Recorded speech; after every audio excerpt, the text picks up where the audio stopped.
por que que de fato a gente começa a engordar no climatério?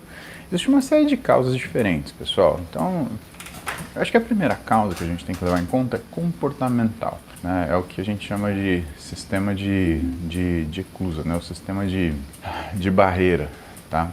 Você tem uma represa, por exemplo, né?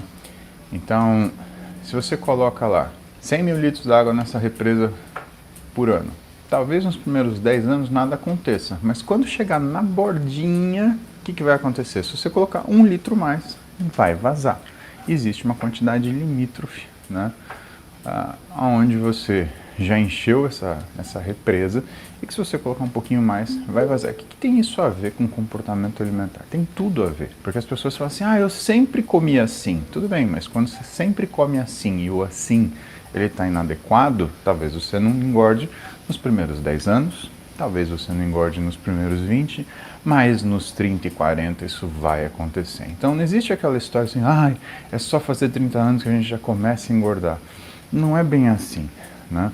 Quer dizer que o efeito cumulativo daquilo que você faz, ele também tem impacto de forma crônica. Se você come errado há décadas, em algum momento você vai começar a engordar, você vai começar a perder gordura, perder massa muscular. É a mesma razão, por exemplo, quando a gente compara o tabaco. Se você fumar um cigarro, você vai desenvolver um câncer de pulmão ou de bexiga, né? Muito provavelmente não.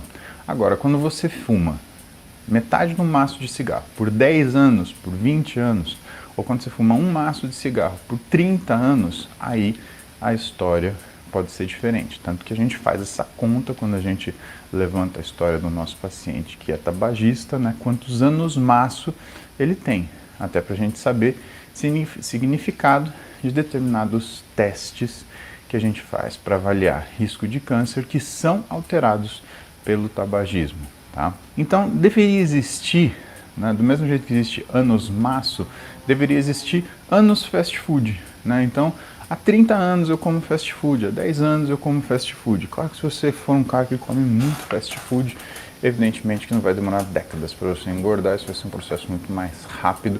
Eu diria aí que dependendo do volume calórico, demoraria meses, tá? Então, primeira razão, comportamental. Mulher ou homem que se alimenta mal, né, ao redor dos 40 anos, vai ter um reflexo disso, ou vai ter um desdobramento disso, apresentando uma reserva aumentada de gordura e talvez uma baixa quantidade de massa muscular. Segunda coisa, e aí é difícil de você separar com essa questão comportamental, tá? Porque o gatilho é a alimentação inadequada, mas a gente tem uma diminuição da velocidade metabólica, né, principalmente depois dos 30, 35 anos de idade. E por que o ser humano é assim? Bom, para a gente sobreviver, né? Se o nosso metabolismo ele fosse rápido, igual a nossa juventude, a gente morreria com 30 anos. Pensa o seguinte, qual é a fase da vida que a gente envelhece mais rápido? É na adolescência. Você olha uma criança de 12 anos, você volta a olhar ela com 16, é outro indivíduo. Ela quase dobrou de tamanho, ela praticamente dobrou de peso, né? Então você tem que lembrar uma coisa com bastante atenção. Quando a gente fala de velocidade metabólica, a gente fala de envelhecimento. Então ter uma velocidade metabólica alta não é uma vantagem quando você tem 40 ou 50, você está só se aproximando do que é o caixão. A verdade é essa. Então, ainda bem que a gente tem essa diminuição da velocidade de envelhecimento a partir dos 30, 35 anos de idade, que é para a gente ter uma vida útil e frutífera, pelo menos aí até uns 60, né, pessoal? Antes de chegar à senescência. E por que a gente, né, tem esse número importante, 60 anos de idade? Porque ele é um tabu, né? Há umas 3 semanas saiu um artigo que veio falar justamente nisso que eu estava refletindo por algum tempo, que o envelhecimento ele não acontece de forma linear, ou seja, você não vai ficando um pouquinho velhinho cada dia que passa. Você tem salvas de envelhecimento. Essas salvas de envelhecimento, elas acontecem entre os 44 anos e aos 60 anos. Então tá tudo bem quando você faz 44, tá tudo bem, você estabiliza quando você faz 60. Então a ideia Quando a gente fala, vamos fazer um projetinho, né? O melhor projetinho que você pode fazer, se você tiver menos de 40, é o projetinho 44. E o melhor projetinho que você pode fazer se você tiver mais de 44 é o projetinho 60, tá? Não quer dizer que não vale a pena você correr atrás se você tem mais de 60, tá bom? Pelo contrário, é motivo para você correr muito atrás. Mas quer dizer que vai ser muito mais eficiente se você se preparar para essas fases da sua vida onde esse envelhecimento ele fica mais patente, ele fica mais intenso. E a primeira fase de envelhecimento, que eu falei para vocês, a adolescência, né? Então, ao redor dos 16, 17 anos de idade. É que as meninas ficam com cara de mulher e os homens com comportamento de meninos, óbvio, né? Por quê? Porque a vida é a quinta série, né? Eu tenho 46 anos de idade e eu tenho comportamento de menino sempre que possível, até porque tem uma frase muito boa que fala assim, a gente envelhece porque para de brincar ou para de brincar porque envelhece, né? Que é uma pergunta, né? E é uma pergunta interessante porque se você for ver, né, a gente não sabe direito qual é a causa das coisas, né? Você não sabe se você, né, envelheceu antes de ficar mal-humorado ou porque se você ficou plantando mau humor que você envelheceu, né? Então vamos lembrar isso. Enquanto a quinta série viver dentro de você, enquanto você rir da piada do Mário, enquanto você fizer trocadalhos do Carilho, você está bem, continue assim. Significa inclusive que sua saúde mental está talvez melhor do que você possa imaginar, né? Então às vezes não é bobeira, é saúde mental, pessoal. Agora vamos para as causas orgânicas. O que a mulher tende a ganhar peso depois dos 40 anos? Primeira coisa é a redução da progesterona, tá? Com a redução da progesterona, a gente perde uma parte importante de função androgênica, né? Porque a progesterona ela tem ação periférica em receptor androgênico e uma das coisas que acontece é a perda de massa muscular na região de coxas. Então, perda de massa muscular nos glúteos, perda de massa muscular na coxa. E isso é uma coisa importante porque a gente perde massa muscular, pessoal, de baixo para cima e de trás para frente. Então a gente perde panturrilha, posterior de coxa, glúteo, aí perde quadríceps, aí começa a perder tronco. Se você lembrar daquela época que você ia para o interior encontrar e tinha aquela tiazona mais, né, no meio da idade, como que ela era? Ela tinha um tórax grandão, uma bundinha chata e umas perninhas finas. Era ou não era? Porque normalmente é essa situação. Você tem a mulher produzindo testosterona o tempo inteiro, né, e o androgênio coloca a gordura no tronco. Você tem a falta da progesterona tirando massa muscular do membro inferior. E aí fica com aquela aparência daquele tórax mais rombo, com aquela perna um pouco mais fina, né? Isso é o processo de envelhecimento que a gente começa a notar. E isso é uma coisa que a gente tem que combater. Porque uma vez que você estrutura o que é essa forma física, é muito difícil você voltar atrás, afinar a cintura e conseguir resolver tudo isso. Porque você tem que remover anos de gordura visceral colocado por aquela testosterona. Por que os médicos eles simplesmente não dão testosterona para todas as mulheres, se isso é realmente uma maravilha, como se pinta? Porque a testosterona envelhece a mulher mais rápido ainda. Ela faz depositar gordura visceral, faz você engrossar a cintura, faz você colocar gordura subcutânea no tronco, faz você diminuir mama, aumentar a espessura da gordura das costas, faz ficar com aquele muffin aqui na área da cintura. Então tem que lembrar disso quando você ficar bravo com o seu médico. Pô, ele não quer me dar testosterona. Sim, ele quer que você permaneça com aspecto jovial mais tempo, né? Olha uma foto de uma mulher de 70, 80 anos, você vai ver que ela fica a cara do pai. A cara do pai. Por quê? Porque esse processo de androgenização, ele continua.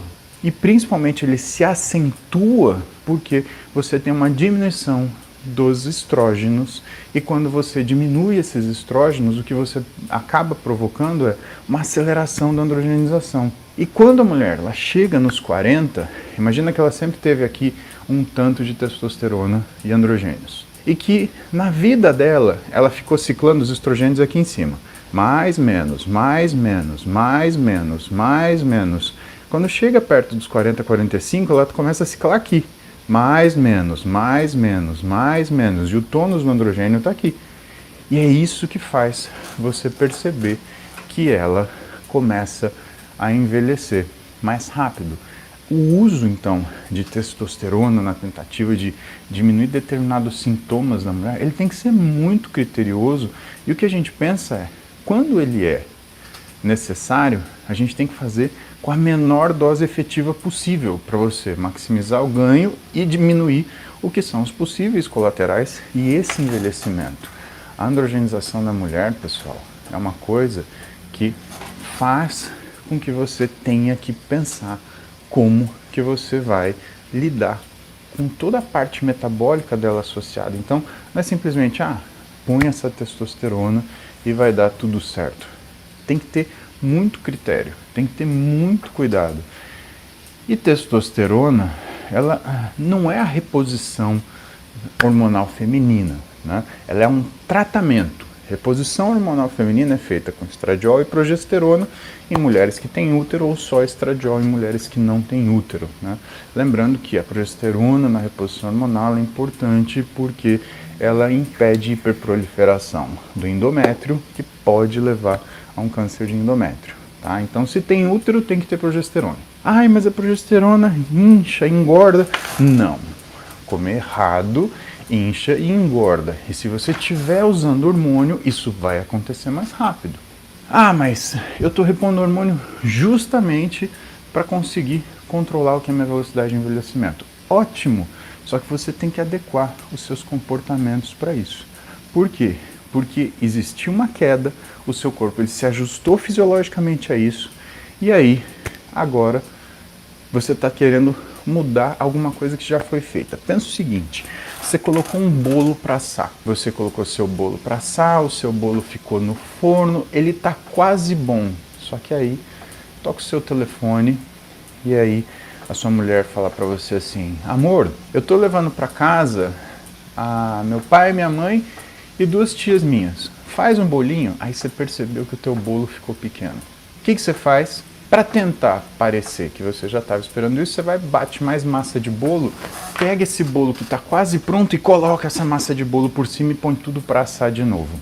Isso vai fazer com que tenha um pedaço do bolo que está super assado e o outro que está cru. Quando você vai fazer uma terapia hormonal, depois que existe o declínio, existe essa consolidação do organismo que faz com que não seja a mesma coisa uma mulher de 50 anos, por exemplo, com níveis altos de estradiol, ou uma mulher que fisiologicamente, por estar aos 20 anos, tem níveis fisiológicos de estradiol. Então, uma mulher com 250 de estradiol, por exemplo, aos 20 anos, é diferente de uma mulher com 250 de estradiol por suplementação aos 50. E a sabedoria do negócio é você perceber que entre esse período de climatério e menopausa, quanto menor a dose que você consegue trabalhar, melhor você consegue fazer esse ajuste fisiológico na paciente. Tá? É por isso que o seu médico não enche você de hormônio, né? Porque seria como se a gente quisesse aumentar o bolo, né, que já está feito. Seria como se você quisesse concretar mais em cima de um concreto que já está duro, que já está completo e maduro. Então a gente cuida para que essas condições elas fiquem mais próximas do ideal. E o ideal não é quanto mais melhor, o ideal é quanto mais perfeito melhor. E para isso é um trabalho de muita paciência, a gente procura fazer uma coisa chamada titulação. E titulação é você acompanhar o paciente semanalmente, falando com ele, olha, como que está indo, está sentindo bem, como é que está o sono. O que são sintomas, por exemplo, de falta de progesterona? Dificuldade de sono, porque a progesterona ela é um GABA agonista, então ela mexe com a sua capacidade de dormir, manter um sono de boa qualidade. Irritabilidade também é um sintoma importante. E assim, é a combinação desses sintomas juntos, né? Então, se você tem perda de tônus de membro inferior, aumento de gordura na região da cintura, incapacidade de levar uma boa qualidade de sono, irritabilidade, tudo isso é sintoma de falta de progesterona, que normalmente acontece. Pô, Paulo, mas por que acontece com a progesterona? Porque, pessoal, o ovário, ele produz picos de estradiol, só que ele produz pouquinho de progesterona. A progesterona ela serve para controlar também a função ovariana. Isso quer dizer que se você tem uma diminuição da produção de hormônio geral, o estradiol está muito alto, ele vai ficar alto e médio. A progesterona é sempre baixa, ela vai ficar baixinha ou nula. E por que costuma dar irritabilidade? Se você perde essa regulagem entre a função do estradiol e a função da progesterona, porque todo mundo fala assim, mas progesterona é um pró-androgênio também e ele pode dar irritabilidade. Concordo, se você usar uma cacetada de progesterona. Mas o estradiol, que é o hormônio base da mulher, ele é euforizante. E a gente tem que entender o que é esse grande botão no nosso cérebro que controla a nossa ansiedade, euforia, nossa felicidade, como se fosse um volume. Se esse volume está muito baixo, né, você está blasé. Se aumenta um pouquinho, você fica, opa, tô otímico, tô bem. Se você aumenta um pouquinho, você já fica eufórico. Yahoo! Se você gira no tudo, você vira o Tasmania. E aí que dá problema, porque na fase de mania você tem ansiedade, você tem irritabilidade.